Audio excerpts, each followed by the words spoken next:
둥둥탐사대. 안녕하세요 여러분. 안녕하세요. 안녕하세요. 오늘의 리더 우리 수민입니다. 여러분 오늘 뭐 잊은 거 없어요? 내가 왜 몰라? 예리님 네? 오늘 무슨 날인지 아세요? 오늘 무슨 날인데요?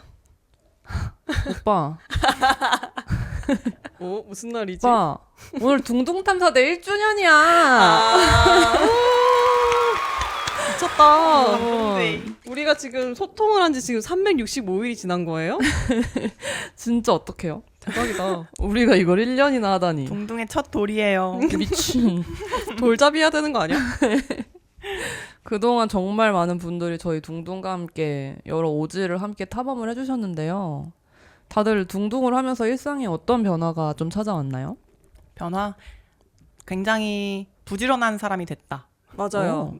뭔가 여러 가지 탐구를 스스로 이것저것 찾아보게 됐다. 대학교 이후로 오랜만에 느껴보는 감정이었어요. 맞아요. 주말 같은 경우도 되게 알차게 보내고 주말을 잘 보냈다 이런 느낌을 좀 받을 수 있었던 경험을 1년 동안 했던 것 같아요. 오, 저는 둥둥 탐사대를 시작하게 된 이유를 이제 지난 회차에 걸쳐서 여러 번 말씀을 드렸죠. 제 친구 가영과 예리의 입담으로 세상을 널리 이롭게 하고 싶다고 했잖아요. 근데 이루어진 거는 바로 저였습니다. 수민의 세상이 이루어졌어.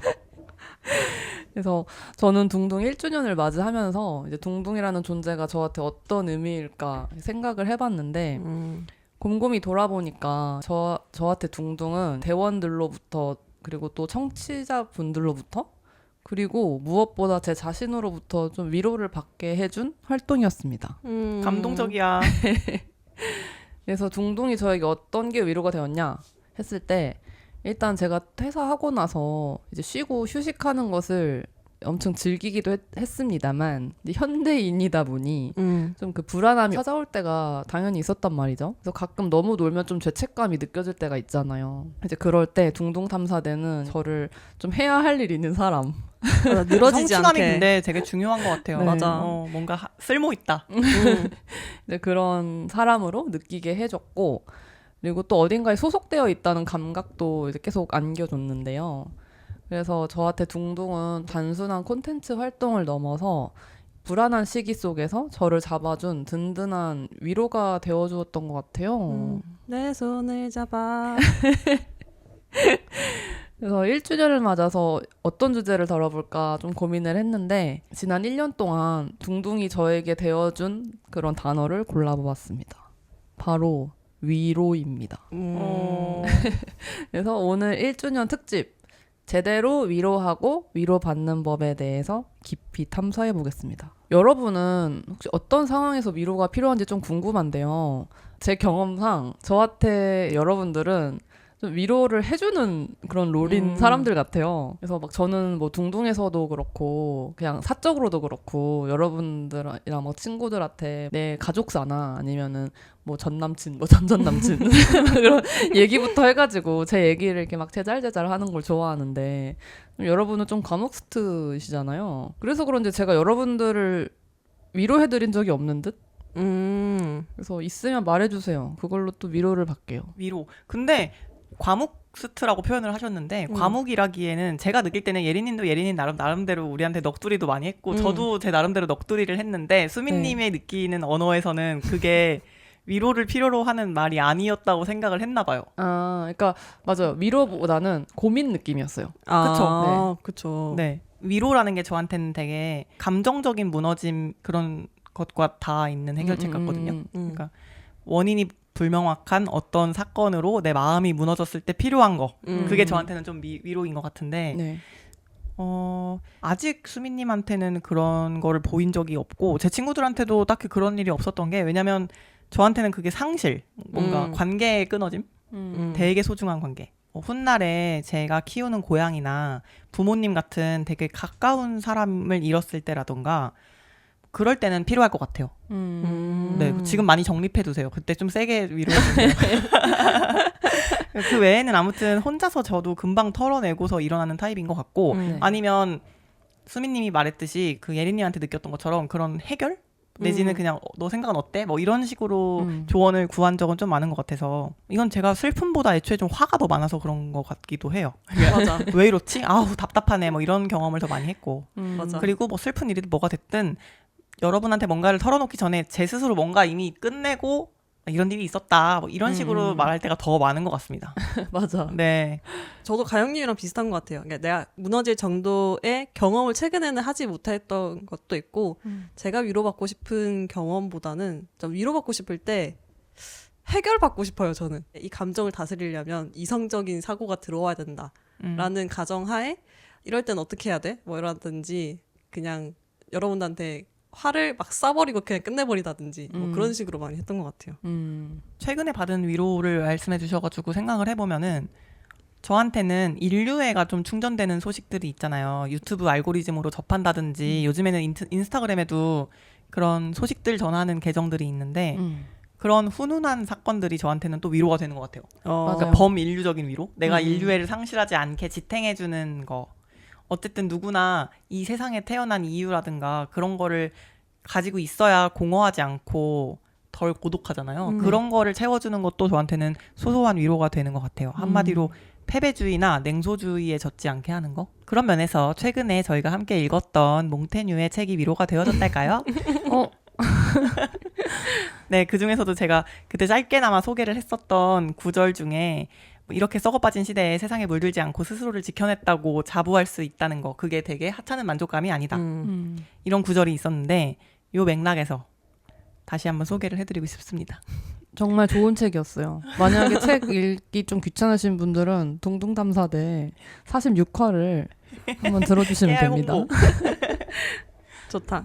그 무언가를 상실했을 때 이제 그런 상실의 경험이 저한테는 아직 애인과의 이별 뿐인데 아니면은 제가 어떤 상황에서 좀 피해자의 위치에 처하게 되었을 때 이제 그런 상황을 좀 털어놓고 그 이야기를 들어주는 존재들이 있다는 것만으로도 저는 큰 위안을 얻거든요. 맞아요. 일단 누가 함께하고 있다는 감정 자체가 네. 좋은 것 같아요. 근데 또 그 제 곁에 존재들이 위로를 개잘해줍니다. 그래서 저는 상실이나 좀 그런 안 좋은 상황 때문에 제 일상에 커다란 구멍이 생긴 것을 그 주변의 존재들이 사랑으로 메꿔주는 기분이 들 때 그럴 때 위로가 되는 것 같아요. 수민 사랑해. 그러면은 대원들은 좀 친구나 주변 사람들이 힘들어할 때 어떻게 위로를 해주는 편이세요? 일단 저는 연락 자주 해주기, 그다음에 맛있는 거 사주기, 아니면 내일이 바쁘더라도 막 야근이 밀려 있더라도 좀 내 시간을 내서 친구한테 찾아가기, 뭐 이 정도를 하는 것 같습니다. 저도 비슷해요. 뭐 크게는 사건의 종류에 따라서 다르겠지만 예를 들면은 실패, 어떤 거에 도전했을 때 그때 잘 안 풀렸다 치면은 앞으로 얼마나 창창한 날이 기다리고 있는지 여기에서 잘 안 된 게 오히려 좋은 이유 뭐 이런 거 있죠. 아니면 뭐 이거 영웅서사의 필수 코스다. 원래 이게 한 번 꺾여야 된다. 막 이런 맞아. 것들로 잘 다독이는 편이고요. 벌써 힘나. 그리고 헤어졌다, 상실했다 이런 거는 솔직히 아무리 찾아도 해결책이 없잖아요. 그거는 그냥 시간이 가야지. 맞아. 그런 경우에는 만약에 헤어졌다 쳐요. 그 사람이 되게 별로였어. 그러면 또 비슷하게 얼마나 이게 잘한 선택임을 알려주기. 잘 헤어졌다. 이게 진짜 합리적인 판단이었음을 계속 상기하기. 그게 아니고 정말 인연이 안 돼서 헤어지는 경우. 막 그런 경우에는 그 딱지가 잘 안 끼를 기다리는 것밖에 없잖아요. 맞아. 그럴 때는 뭐 옆에 있어주기. 그 친구가 연락이 좀 뜸해. 그러면 지금 뭔가 수렁에 있을 것 같다. 그러면 뭐 예쁜 거 보여준다거나 맛있는 맞아. 거 먹자거나 뭐 그런 식으로 꺼내주기.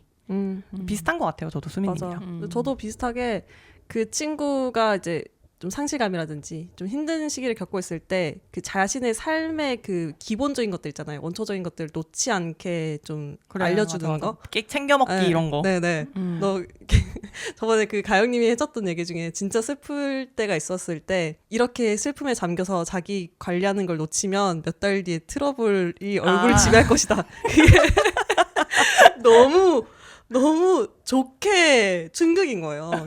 그런 식으로 이제 조금 원래 삶의 궤도에 좀 안 벗어나게끔 좀 해주려고 하는 편인 것 같아요. 이렇게 해주는 게 좋다라는 건 알아서 해주곤 있는데 전 사실 위로해주는 게 정말 어려운 사람이거든요. 그러니까 어떻게 위로를 해줘야 될지 모르겠어요. 그럴 수 있지. 다양한 종류의 사건과 내가 겪지 못했던 사건을 겪으면서 나는 모르는 감정을 느끼고 있는 상태일 수도 있는데 내 위로가 자칫 약간 위선처럼 보이거나 안 와닿는 경우가 있을 것 같아서 그럴 때는 가끔은 친구들이 솔직하게 어떤 위로를 바라는지 알려줬으면 좋겠어요. 근데 수렁에 빠져 있는데 그 판단이 안 되니까 수렁에 빠졌겠죠. 그러니까 너무 이게 맞아, 근데 내 어려워요. 마음을 저도. 알려줘, 그러니까 맞춰봐, 약간 이런 느낌이어가지고. 근데 어쨌든 내가 최선을 다해서 해도 오해가 생길 사람은 생겨서 너무 생각을 많이 하는 게 오히려 타이밍을 놓치는 것 같아요. 저도 지나고 나서 깨달은 거는 그냥 내가 그 상황에 할 수 있는 최선을 다하면 뭐 오해하더라도 아쉬울 게 없습니다. 내가 최선을 다했는데 뭐. 맞아. 난 최선을 다해서 위로를 했어. 그래, 그냥 그 상황에 떠오르는 거 최선을 다합시다. 맞아요. 위로를 바라고 이제 이야기를 털어놨는데 이제 오히려 상처를 받는 경우도 많죠. 위로의 탈을 쓴 가짜 위로. 폭력과 오지랖. 가짜 위로는 이제 고통받는 사람의 상황을 수습하는 데는 아무런 도움이 되지 않을 뿐만 아니라 좀 오히려 화를 돋구고 상처를 주는 경우가 있는데요. 제가 사회 초년생 때 첫 인턴 생활을 하면서 적응을 하던 기간에 좀 내면적으로 폭풍이 있었는데요. 그때 정말 고통의 시간을 보내고 있다가 친구들에게 좀 조언을 구했습니다. 나 너 지금 너무 힘들다 이런 식으로. 근데 이제 친구들이 뭐 물론 도움을 주겠다고 해서 해준 조언들이 있는데 그게 단순히 해결책 위주였던 게 아니라 너 그렇게 살면 안 돼. 좀 이런 식의 충격요법이랄까요? 그래서 상처가 컸던 게 아직도 기억에 남습니다. 맞아. 약간 이런 감정 겪는데 너 그렇게 살면 안 돼 라는 얘기를 들으면 내가 겪는 감정이 되게 하찮은 것처럼 느껴져가지고 좀 그렇긴 해요. 맞아요. 그리고 내가 되게 그러니까 약간의 그 화살이 또 나한테 돌아오는 내가 그럼 진짜 잘못 살고 있나? 맞아. 내가 좀 삐딱해져요, 저는 그러면. 내가 태어나서 미안해. 내가 네 눈앞에 나타나서 미안해. 이런 마음이 올라와요, 욱해서 저는. 맞아. 저도 고등학교 때 그런 경험을 해본 것 같아요. 사춘기의 심화 버전이 저한테 갑자기 닥쳐온 적이 있었어요. 근데 그때 너무 힘들어서 막 주변 어른들한테 막 얘기를 했었거든요. 그때 나름 또 지금과 비슷하게 가오가 지배한 사람으로서 친구들한테는 딱히 나한테 도움이 될 해결책은 없겠다 생각이 들어서 선생님이나 뭐 엄마나 이렇게 얘기를 했는데 다들 첫 마디가 너가 왜 그래? 너가 얘가 왜 이래? 막 다 이런 식으로 바로 대꾸를 해주셔가지고 되게 당황하고 이러면 안 되는 건가? 막 이런 생각을 했었어요. 근데 뭐 나쁘지 않게 커서 다행이지만 아무튼 지금 생각하면 저의 지금 모습이 사실 그때랑 다르지 않다고 생각해 보면은 그 반응이 나왔을 법도 해요. 내가 갑자기 어느 날 너무 힘든 소리를 하면은 피싱인 줄 알 수도 있을 것 같아요. 맞아. 갑자기 사람이 맥락 달라지니까. 없이 갑자기 네. 너무 다르면. 아무튼 그때 해주세요. 어린 나이 때는 그랬던 게 나름대로 맞아. 충격이었을까? 라는 생각을 해봤네요. 인문학 얘기를 한번 쓱 꺼내보자면요. 그 인문학 무크지 악스트에 실린 고영란 편집장님의 글에서도 이 점을 아주 날카롭게 지적하고 있습니다. 누군가 일상의 고통을 토로할 때 네가 좀 더 노력해봐. 혹은 뭐 그런 정신력으로 세상을 어떻게 살래? 이렇게 말하는 그러니까. 게 위로의 탈을 쓴 폭력이라고 규정하기까지 합니다. 그래, 말만 위로지 사실 뼈대는 그냥 맞아. 내가 너보다 잘났다인 거니까요. 되게 근본 없는 위로 있잖아요. 그냥 뭐 토닥토닥 이런 류의 위로들이 절 더 열받게 하는 경우가 많았어요. 막 원래 진짜 속 얘기 잘 안 하는 편인데 그걸 털어놨는데 막 그랬구나.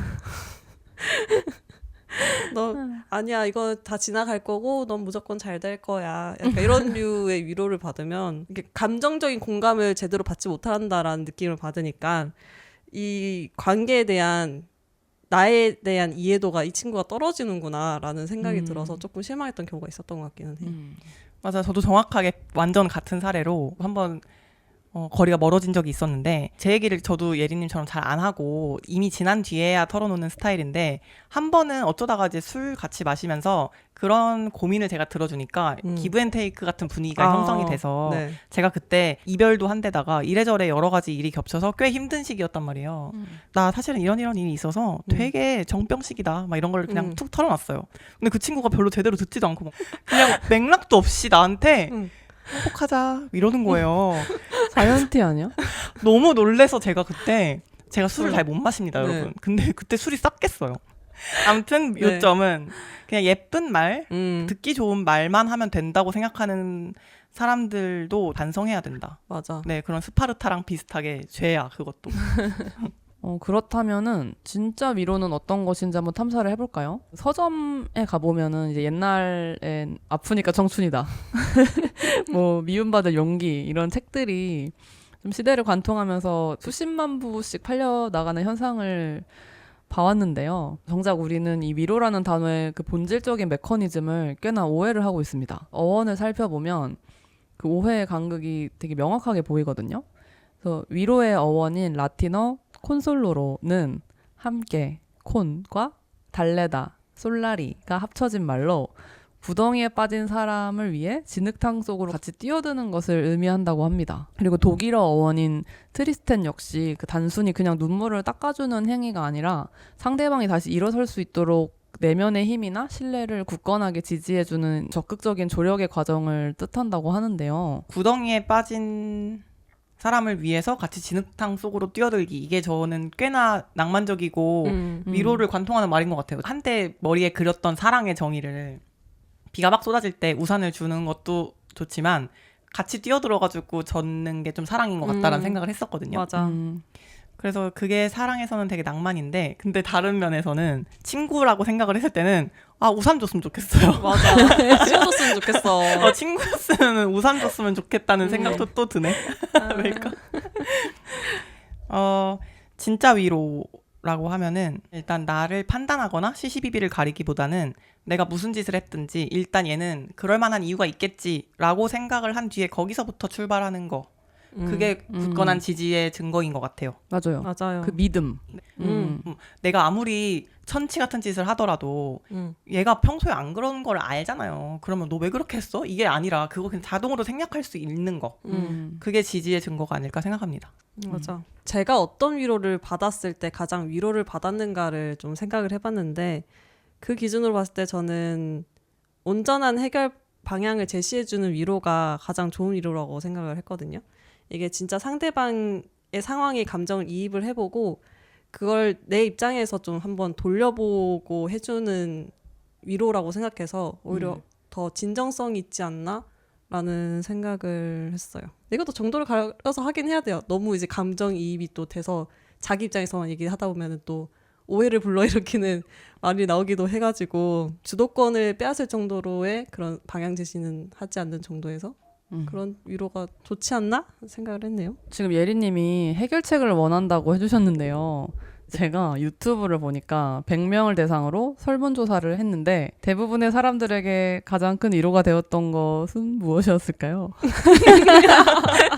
아니구나. 손에 땀나. 해결은 아니.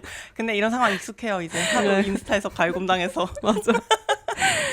사람들한테 가장 큰 위로가 되었던 거는 이제 명언이나 좀 그런 완벽한 해결책이 아니었다고 합니다. 예리 성향 우리 소수야. 여기서만큼은 다수다. 그래. 그 중에서 높은 순위를 차지한 위로는 나를 평가하지 않고 무조건적으로 내 편이 되어주는 좀 투박하고 일상적인 말과 행동들이었다고 하네요. 그래서 구체적인 조언보다는 그냥 말없이 안아주는 것도 큰 도움이 됐고 아니면 뭐 우리 집으로 와 하면 내가 지금 갈까?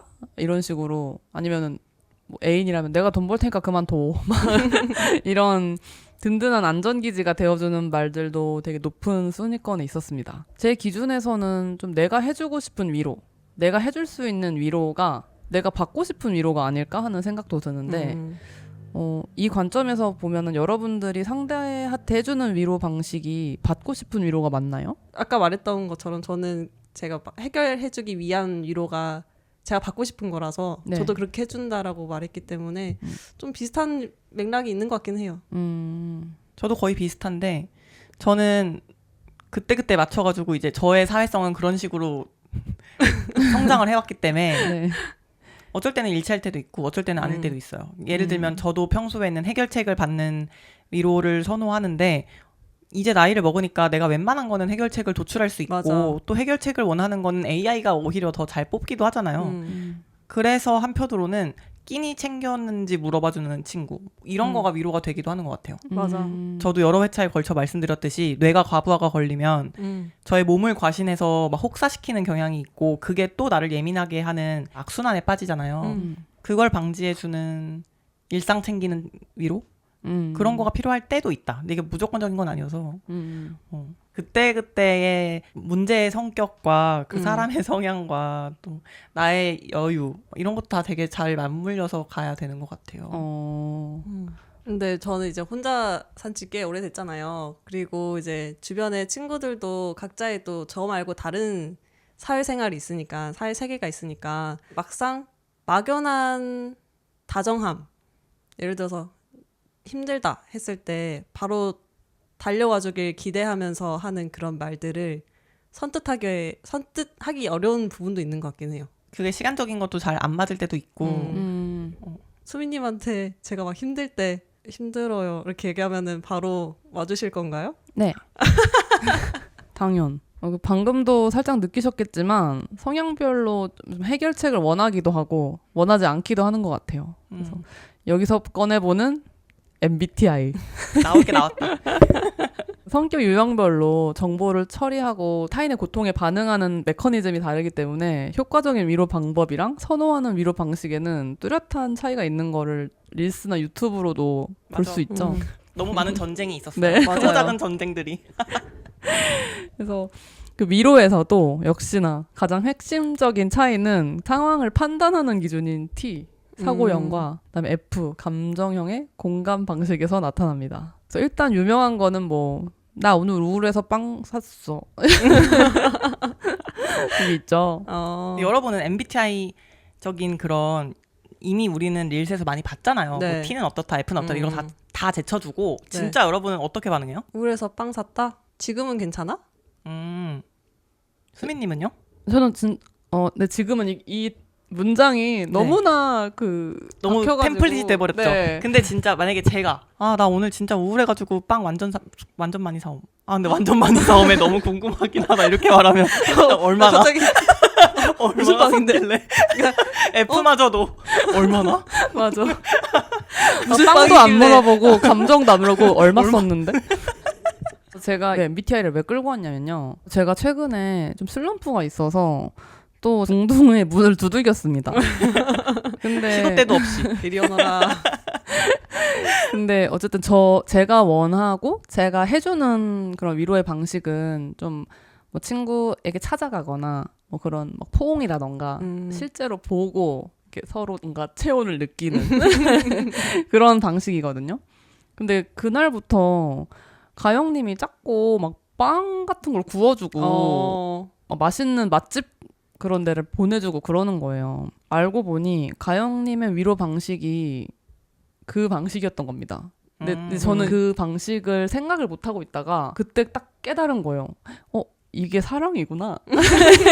사랑받고 있었어. 그리고 또 뭐 새로운 친구를 사귈 때 뭐 예를 들어서 ISTP 이런 친구다. 그러면은 제 주변에 없는 유형이거든요. 그래서 이제 유튜브 같은 데 찾아보면은 ISTP의 사랑 방식은 잔소리 하는 거야. 막 이런 게 있잖아요. 어쨌든 저는 위로도 사랑이라고 생각을 해요. 그래서 MBTI별로 위로를 해주는 방식에 대해서 정확히 한번 꼬집고 넘어가 볼까 합니다. 제가 할 말이 많아요.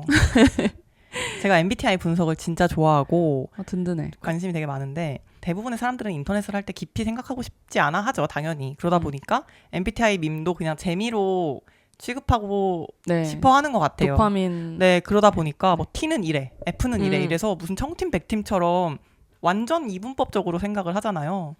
이게 저는 너무 통탄스러워요. 근데 F여도 다 같지가 않고 T여도 다 같지가 않거든요. 거기다가 꼭 MBTI가 같다고 해서 그 사람들의 성격이 똑같으니까 이게 사회성의 레벨도 되게 중요하고 지적 수준도 되게 중요한 것 같아요. 맞아요. 네, 그러다 보니까 뭐 아무튼 대략적으로 T 성향이다 이러면 사건이 이해가 된 후에 왜냐면 그래야 제대로 해결책을 줄 수 있거든. 그러니까 자꾸 꼬치꼬치 캐묻는 거예요. 왜냐면 내가 알아야 제대로 주니까. 맞아.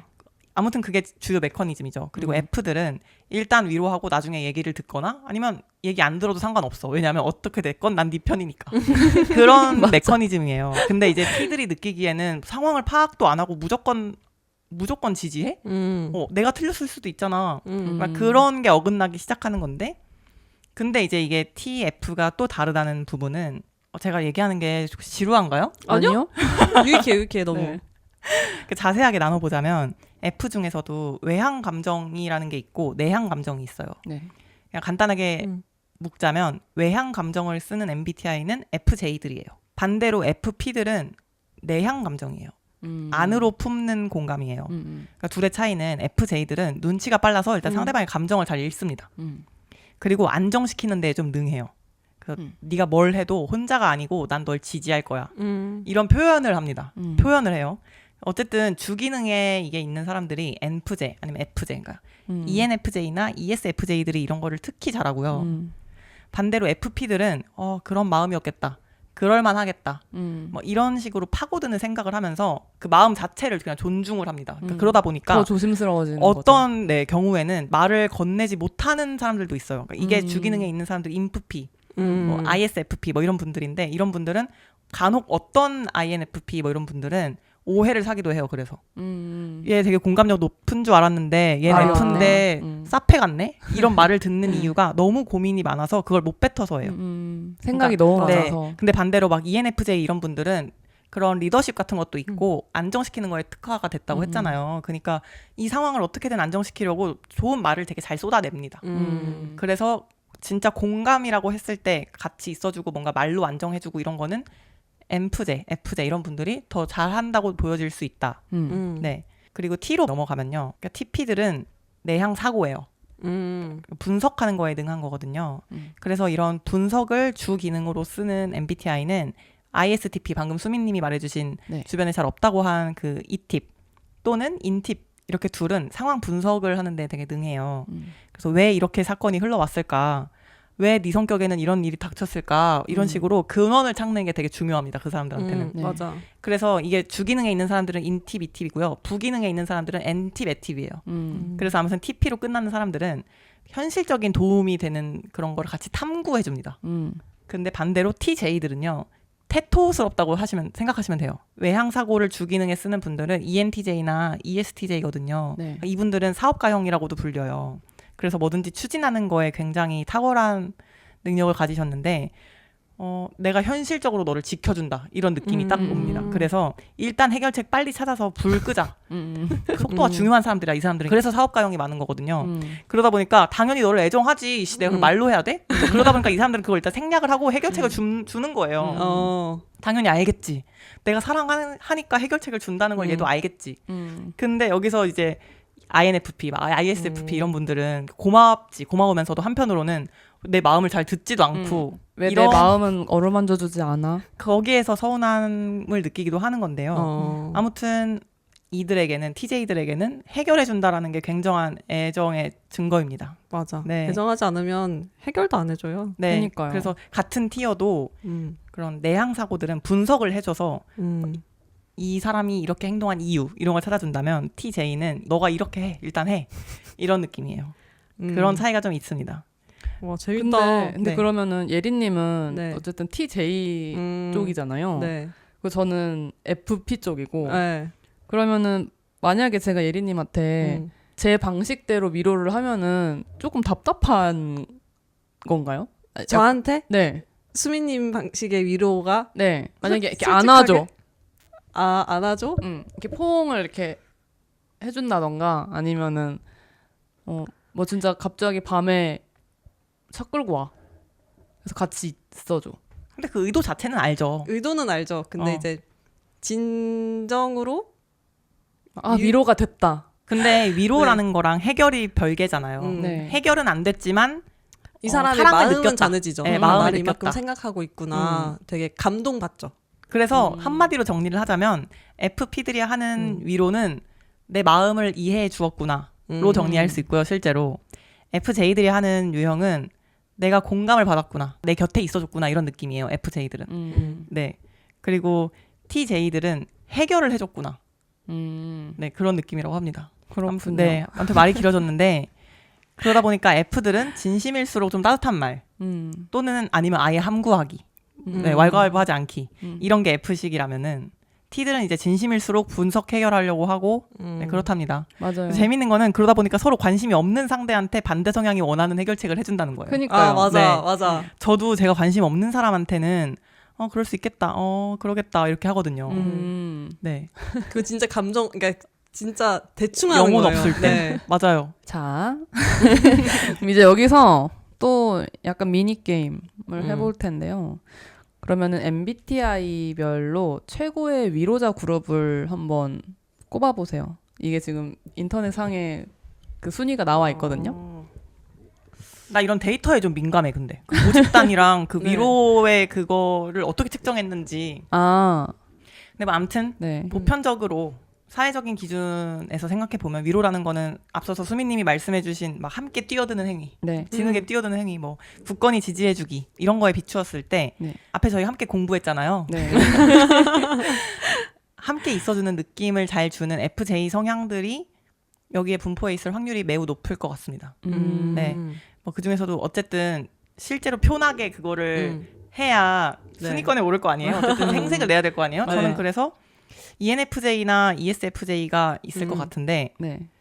근데 부기능에 있어도 사람이 지능이 높고 그러면은 INFJ나 ISFJ도 충분히 이들의 버금가게 부기능으로 쓰기 때문에 아무튼 이 넷 중에 순위가 거의 있을 텐데요. 맞아. 저 비슷하게 생각했던 게 일단 J들은 네. 분명히 들어갔을 것 같고 아, 그래요? 네, 제 임상상으로 가장 공감 많이 받았던 친구들의 MBTI가 INFJ랑 ISFJ였거든요. 이 둘 중에 하나를 딱 꼽아본다면 INFJ가 아닐까. 네, 그렇게 꼽아봤습니다. 일단 정답은요. 가영님 축하합니다. ENFJ? 네. 우와! 이제 MFJ가 이제 먼저 감정에 깊이 공감을 해준 뒤에 부드럽게 해결책을 제시하는 역시 E가 있어야 네, 되는구나. 완벽한 그러니까 콤보. 생색을 네. 내야 돼. 아. 이게 배고프면 울어야 된다는 게 이런 겁니다, 여러분. 사실 더 깊게 들어가면요. ENFJ보다 뭐든지 E보다 I들이 더 깊어요. 예리님 말이 맞아요. 그러니까 진짜 깊은 마음으로 해주는 사람들은 I일 확률이 높은데 사회적인 액션이 있잖아. 맞아. 얘 진짜 위로 잘해준다. 이런 거는 액션이 있어야 돼서 어쩔 수 없이 E가 가져갑니다. 근데 실제로 뭐 그런 거에 능한 분들이에요. 저는 그래서 늘 리더에는 ENFJ가 앉으면 정말 평화로운 사회가 될 맞아요, 거라고 혼자 맞아요. 망상을 할 때도 많았어요. 맞아. 네. 아무튼 그래서- 1위는 그럼 ENFJ. 네. 그리고 2위는요? 2위는 인프제. 오. INFJ이고 네. 이제 통찰력을 발휘해서 상대방이 차마 말하지 못한 부분까지 이제 그래, 캐치를 그러니까 해서 선비를 봐봐 미래로 역시 간다. 캐치를 해주는 거 그래 깊이가 있어야지. 네. 그리고 3위는 공동인데요. 네. INFP랑 오. ISFP입니다. FP가 있었구나. FP가 있었구나. 좀 진심 어린 눈빛과 존재만으로도 그 큰 위안을 준다. 아, 그래서 아무 말 없이 곁에 있어주는 것만으로도 힘이 된다. 근데 여러분 우리가 새벽 2시에 약간 진짜 너무 막 괴롭고 위로가 간절하게 필요한데 좀그 우리의 손을 잡아줄 F 성향의 친구나 해결책으로 막 이 상황을 고쳐줄 T 성향의 친구가 항상 24시간 대기하고 있는 건 아니잖아요. 나 있는데? 오수민이랑 안 와도 된댔는데? 하나씩 있는데. 근데 그래서 이럴 때 좀 그 우리가 그 훌륭한 예술 작품 이제 아트 이제 이런 거를 감상할 때 우리의 편도체 그 불안과 연결돼 있는 그 관장하는 뇌 부위가 싹 안정이 된다고 알려져 있어요. 그래서 여러분들에게 위로가 되었던 그런 뭐 영화, 뭐 드라마, 미술 작품, 책 이런 게 있다면은 한번 소개를 해주시겠어요? 일단 저는 둥둥 탐사대 둥둥 탐사대.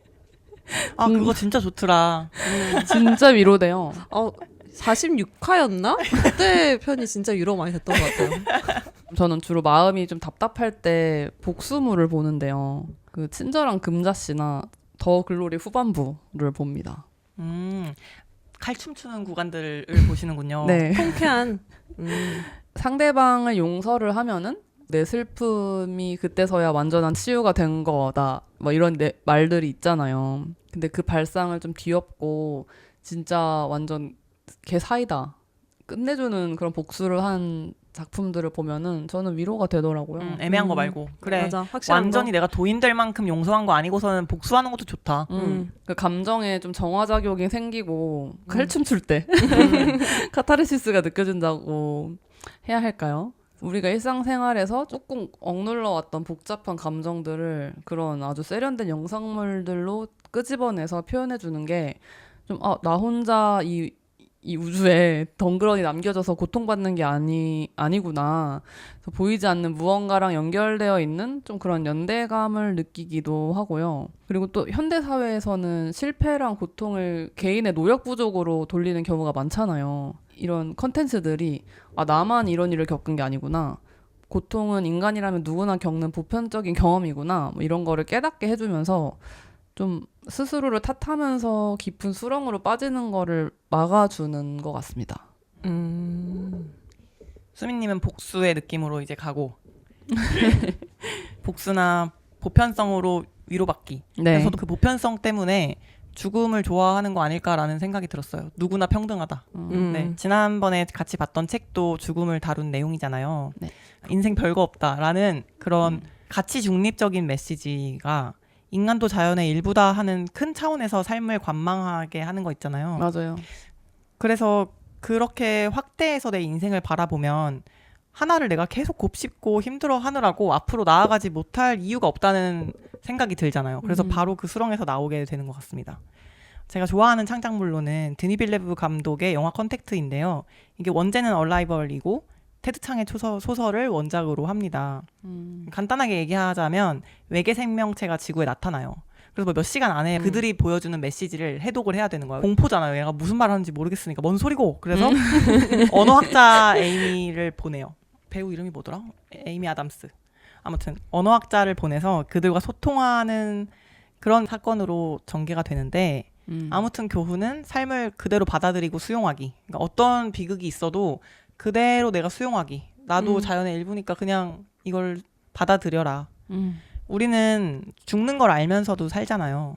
그 메시지를 수민님이 말했듯이 세련된 영상으로 멋진 음악과 함께 감상할 수 있는 작품입니다.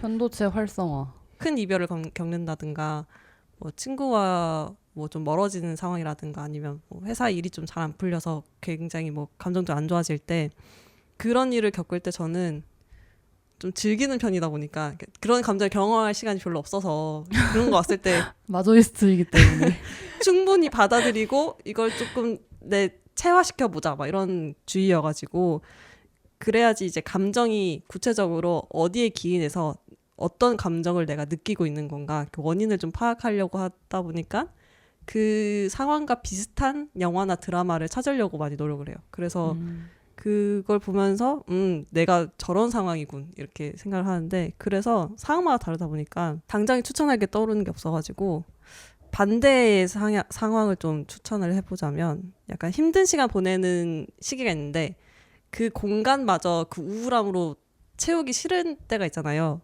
그럴 때는 좀 미디어를 기분 좋은 걸 좀 틀어놓자 주의인데 저는 그때 아동 애니 같은 거를 많이 틀어놓습니다. 막. 환상의 세계를 주입하는군요. 네네. 그냥 내가 아무 생각 안 해도 되고 되게 단순한 것들인 뭐 뽀로로 이런 거요? 네, 뽀로로, 뭐 포켓몬스터, 하츄핑 이런 거 있잖아요. 티니핑 아니면 아동 키즈 유튜버가 있거든요. 네. 거기 들어가서 막 보는데 요즘에 틀어놓는 거는 마크로보의 크런치랩스라고 네. 과학 실험하는 거거든요. 그런 거 보고 그렇군요. 네. 여러분 만약에 친구가 막 밤새 내 얘기를 들어주거나 아니면 내가 멋진 영화나 하츄핑 보면서 위안을 엄청 얻는다고 쳐요. 근데 정작 내가 나 자신을 매일 쓰레기 취급을 한다면 어떻게 될까요? 막 쓰레기가 돼. 너 왜 이 모양이냐?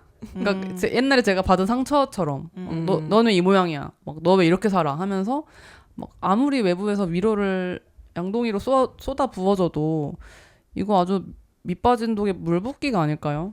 결국 위로가 필요한 사람의 진짜 종착지는 결국 나 자신일 수밖에 없는 것 같다라는 생각이 들기는 해요.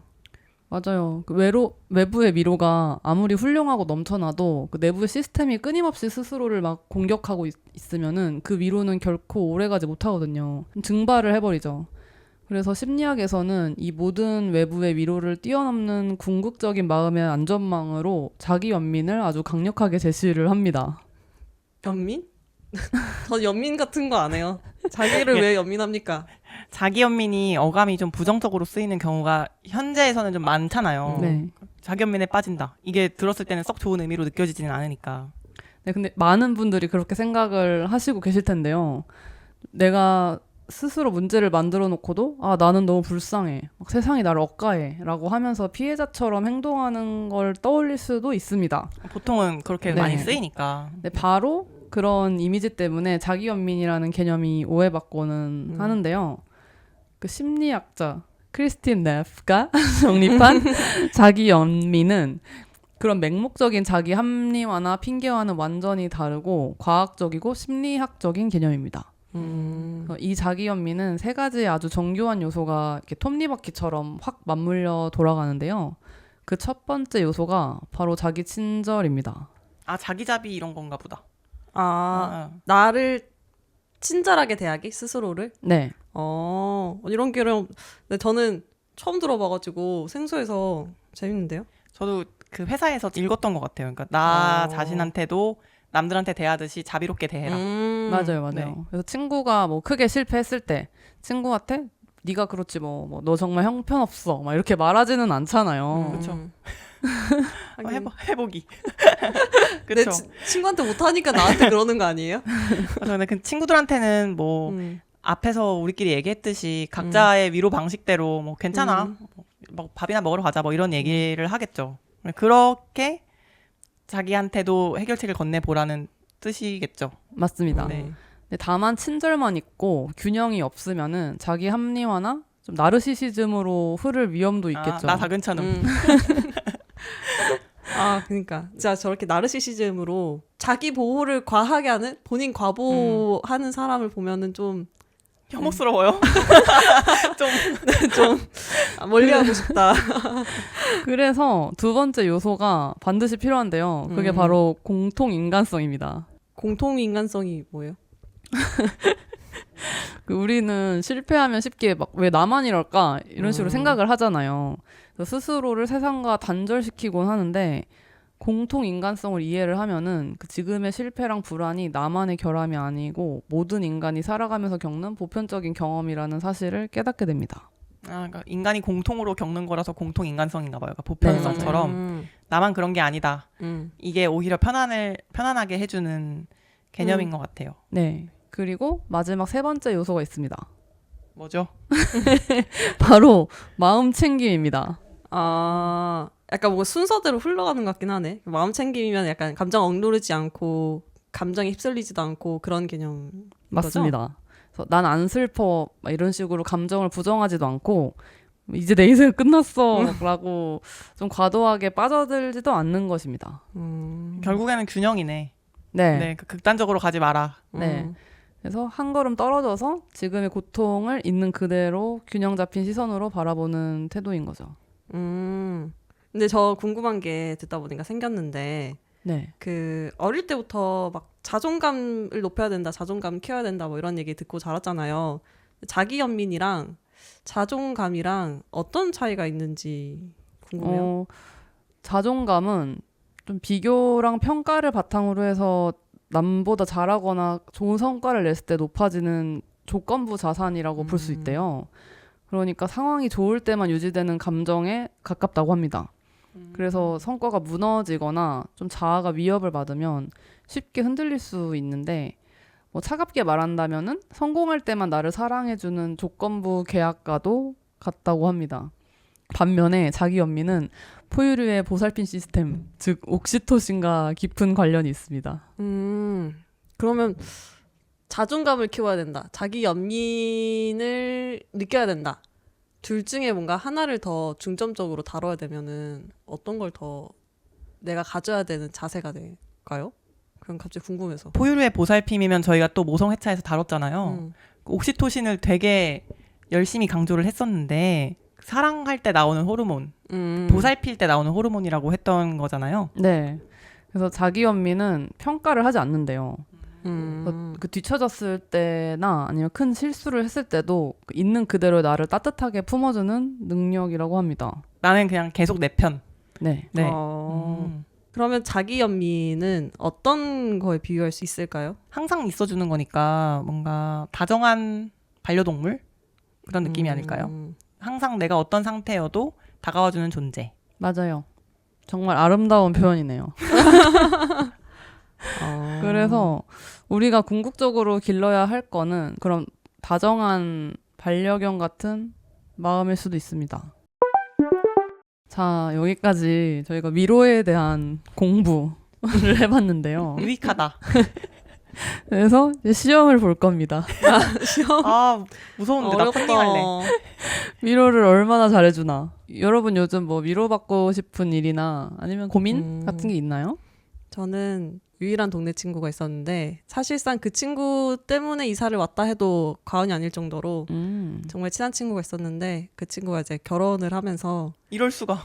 다른 지역으로 심심한 되었습니다. 위로를 전합니다. 나를 이곳에 처박아 놓고. 저도 이 지역에 다 적응 잘 했고 혼자서도 뭐 그 친구가 교류 별로 없이도 잘 지냈는데 그 오늘 친구가 이제 운동 끝나고 잠깐 씻고 가도 되겠냐 해가지고 그래 씻고 가라 하고 같이 점심도 먹고 했거든요. 근데 이런 불현듯 찾아오는 약간 기분 좋은 손님. 방문 있잖아요. 손님. 네. 근데 이게 없을 거라는 생각을 갑자기 오늘 하니까 되게 슬퍼지고 허무하더라고요. 근데 동친의 존재가 진짜 네. 커요. 그래. 네. 맞아. 이 상황을 위로해 주십시오. 일단 헛헛하긴 하겠다. 근데 망원으로 오라는 얘기는 금지. 아니 그 얘기 하려고 그랬는데. 근데 친구가 빠져나가잖아요. 그 자리에 새로운 친구가 차는 것 같아요. 인생이. 새로운 뭔가 동네 친구가 생길 전체적인 것이다? 풀이 저는 유지가 되는 것 같더라고요. 빠져나간 만큼 들어온다. 그리고 동네가 넓고 지금 많은 분들이 이사를 오고 있다고 들었는데 아 맞아요. 또 모르죠. 인연이라는 게. 아 근데 같은 아파트에서 만들고 싶진 않아 친구를. 아 그래요? 네. 근데 뭐 동네에서 만나게 될 수도 있고 또 모른다. 아니면 회사에서 알게 된 만약에 네. 새로운 분이 이 동네에 살 수도 있고 인연이 또 온다. 똑같아. 그 애인 헤어졌을 때 위로처럼 친구도 또 옵니다. 아, 난 그 예린님. 친구를 못 보내겠어. 그래요? 네. 제가 자주 근데 제가 초대해요. 이사 올게요. 진짜? 네. 지금 이거 저 편집 안 할 거예요. 언제 올 건데요? 아니 지키지 못할 약속을 왜 해? 진짜죠? 오수민 사이코패스다. 이렇게 사람 기쁘게 해놓고 안 올 거예요? 올게요. 언제가 될지 몰라. 하지만 갑자기 온다. 언제가 될지 몰라로 바꾸네. 수민님은 위로받고 싶은 거 있어요? 저는 이제 회사를 안 가기로 했다고 했잖아요. 그래서 그 불안함과 그 돈의 쪼들림 이제 그게 딱 현실로 점점점 다가오고 있어서 그런 상황을 위로해 주세요. 불안 잠재우기가 일단 필요한 거야. 네. 괜찮아. 아직 거진 아니잖아. 거지야. 네. 문제를 인식했다는 것만으로도 일단은 헤쳐나갈 준비가 되었다. 근데 일단 뭐라도 할 준비를 했잖아요. 그렇기 때문에 지금 미래를 걱정하지 말자. 아유 배고프면 알아서 사람이 밥 맞아. 퍼먹게 돼 있어. 어떻게든 되겠지. 수민이 일단 어떻게든 준비는 돼. 다 했잖아요. 괜찮아. 그래. 돈을 벌기 위한 준비. 그래. 잘 다- 실행하면 돼요. 다 됐다? 모르겠어요, 그것도. 이제 준비가 거의 발판이 마련이 됐잖아요. 맞아요. 그리고 하기만 하면 되잖아요. 위로 안 됐어. 어떤 통장에 방식의 위로를 돈 바라는 달래. 거예요? 수민 언니가 돈 달래요. 저는 약간 네. 그런 걸 바랬어. 아, 너 무조건 잘 돼. 했잖아요, 가영님이. 응? 어. 그 준비가 됐으니까 이제 잘 될 거야 이렇게 말고. 잘 될 일만 남았다.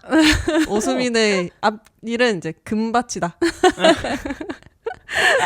내가 힘들 위로- 때마다 위로가 안 돼. 아니, 내가 사주 봐줄게요. 좋은 날만 딱딱딱 집어서 알려줄게요.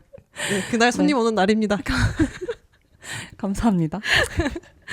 근데 저는 가윤님한테 묻고 싶었던 게 있는데 저희 초반에 이제 만약에 어떤 큰 상실이 왔을 때 좀 마음껏 위로를 해달라 이렇게 얘기를 아 했었는데 그쵸. 지금 아껴놨다가. 네. 저는 이제 아까 말했듯이 위로가 조금 제 심리적으로 좀 어려운 타입인데 가영님 어떤 위로를 받고 싶은지 궁금했어요. 저는 막 베스킨라빈스 하프갤런 사들고 집에 갑자기 오기 이런 거요. 네. 갑작스러운 방문도 좋아하세요? 네. 저는 아, 갑자기가 제일 좋아요. 저는 세상에서 갑자기가 제일 좋아요. 다 씻어놨어도 갑자기 너 생각이 나서 나와서 술 먹을래? 아우 당연히 나가지. 진짜요? 네. 갑자기가 저는 세상에 제일 인생이 싫어. 심심해요. 아 그래요? 나 위로받고 싶은 거 인생이 심심해요. 예고 없이 찾아오는 거 너무 싫지 않아요? 남자친구나 애인은 싫거든요. 근데 그냥 네. 오랜만인 어떤 예상치 못한 모든 네. 일은 다 재밌는 것 같아요. 그러면은 갑자기 가영님네 부르지도 않고 가영님네 집 앞에 간 다음에 나 지금 집 아래인데 내려와. 저 좋은데요? 어디 그래요? 가려고? 진짜요? 나 어느 정도로 꾸민 단계 몇 퍼센트? 아 근데 그러면 진짜 별 그냥 아무 데도 안 가요. 그냥 집 앞에 편의점 가는 거였어요. 근데 그래도 그래서 좋아요. 편의점 여름이면은 모기향 하나 펴놓고 편의점 네. 앞에 노상으로 같이 맥주 한잔 하기. 얼마나 낭만이야. 헉, 그런 어떤 아픔을 겪는 와중에도 와준 마음이 좋잖아요. 어. 그리고 뭐 머리로는 사실 알잖아. 그런 상실이 오면 시간이 지내야 된다는 거를 알긴 알겠죠. 근데 계속 생각이 나니까 문제인 건데 그 생각을 지워주러 오는 존재잖아요. 그거만으로도 일단 어떻게든 나가야겠다 생각을 할 것 같아요. 그러니까 아무튼 자꾸 깨워주기. 그리고 연락 없을 때 뭔가 확인해주기. 아. 잠을 몇 시간 자는 거야. 막 너무 오래 어. 자도 깨워주기. 맞아, 밥 맞아. 먹었는지 챙겨주기. 이런 것들이겠죠. 일상 궤도에서 벗어나지 않게. 그쵸. 왜냐면 상실이 깨워주기. 제일 큰 고통인데 맞아. 아니면 부활시켜 주든가. 아 알겠어요. 입력 완료. 지난 1년 동안 둥둥 탐사대를 진행을 하면서 가장 크게 느낀 게 내 친구들의 이야기를 진심으로 듣는 일, 그리고 내 마음을 솔직하게 꺼내서 이야기하는 일이 저한테 되게 큰 위로가 될 수 있었다는 사실이었는데요. 부끄. 그래서 오늘만큼은 구독자분들도 스스로에게 다정한 친구가 되어주셨으면 좋겠습니다. 그리고 둥둥탐사대도 다정한 친구가 되어드리겠습니다. 우리 1년 동안 수고 많았어요, 다들. 고생하셨습니다. 정말. 앞으로 더 고생하자. 예.